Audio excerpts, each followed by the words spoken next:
Ilmu ketuhanan. Ilmu ketuhanan ni sekali kita sentuh panjang. Yang keempat, ilmu alam.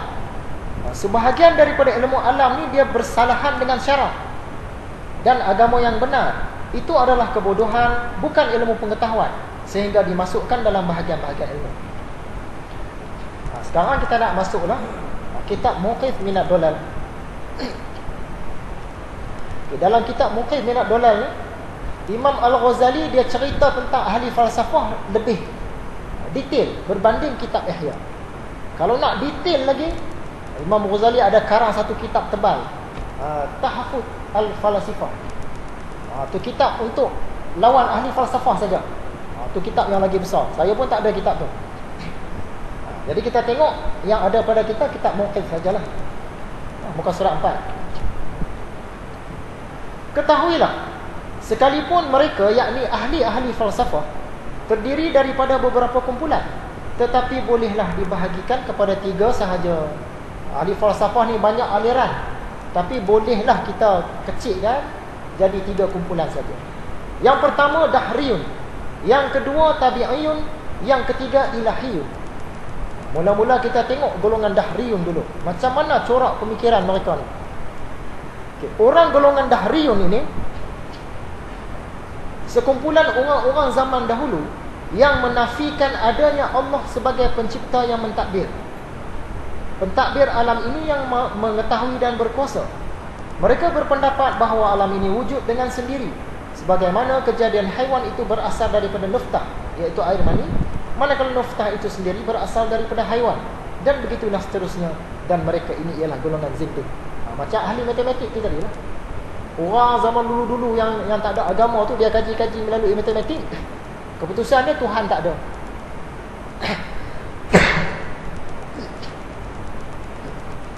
Mereka ni kitab-kitab agama dia tak terima. Nabi-nabi dia tak percaya. Dia tolak semua. Itu yang kadang-kadang kita pelik.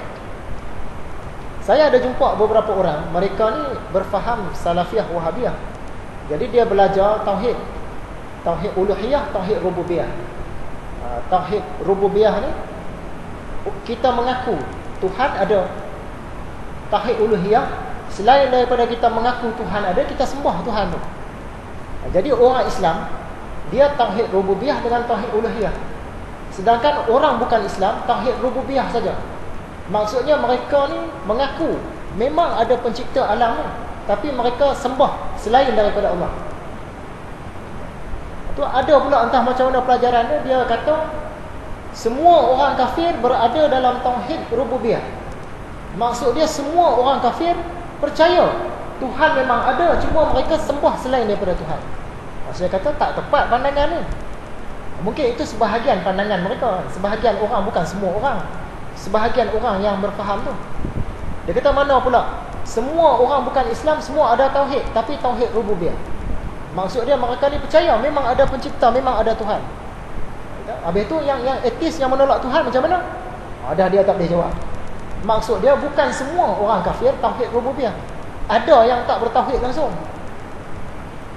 Dia etis, dia memang tak terima langsung Tuhan. Pencipta ni tak ada, alam ni jadi dengan sendiri. Tak ada siapa-siapa buat alam. Ni dulu kita dah tolak kan, dengan hujah akal.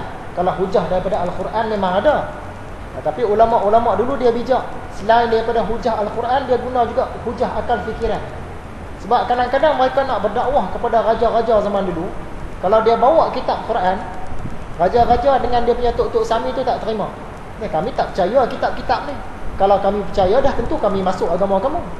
Kami tak mau kitab-kitab ni. Kita nak hujah dengan apa lagi? Nak buktikan adanya Tuhan. Mau tak mau kena guna akal.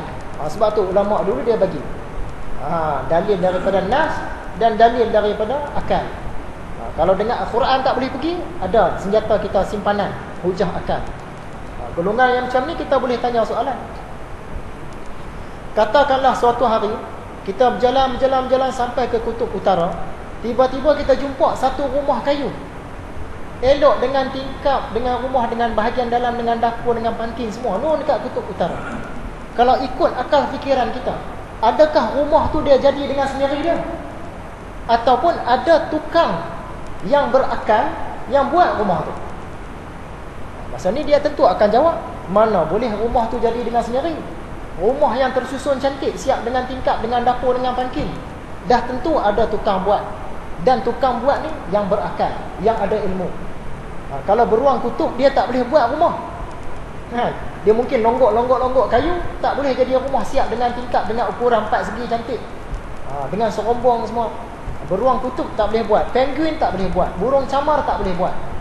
Yang buat rumah tu dah tentu sesuatu makhluk yang berakal. Samalah juga dengan alam kita ni. Mana boleh kita kata manusia lahir-lahir ke dunia, tiba-tiba kita kata alam ni jadi dengan sendiri. Tersusun rapi. Tubuh badan kita sendiri pun tersusun cantik, dengan seimbang dia semua kan. Mana boleh jadi sendiri? Mesti ada tukang buat. Dan tukang buat tu dia mesti yang ada akal, yang berpengetahuan, yang ada ilmu. Mana boleh batu tiba-tiba nak buat manusia? Mana boleh jadi? Sebab batu tak ada akal. Asap nak buat manusia berakal, tak boleh jadi. Bahkan lembu, kerbau, badak semua yang ada sikit-sikit otak tu, dia tak boleh cipta manusia. Jadi siapa yang cipta manusia ni? Siapa yang cipta alam ni? Dah tentu ada satu kuasa yang menciptakan semua ni, dan dia tu ada akal. Dia ada ilmu. Dia bukan benda-benda yang tak ada akal. Hujah kita lagi, katakanlah satu hari, kita ingat zaman sekolah dulu, masa tu kita pakai kasut putih. Kita balik hari Jumaat, letak kasut kat depan pintu rumah. Hari Isnin esok baru kita cari kasut. Kita tak basuh pun.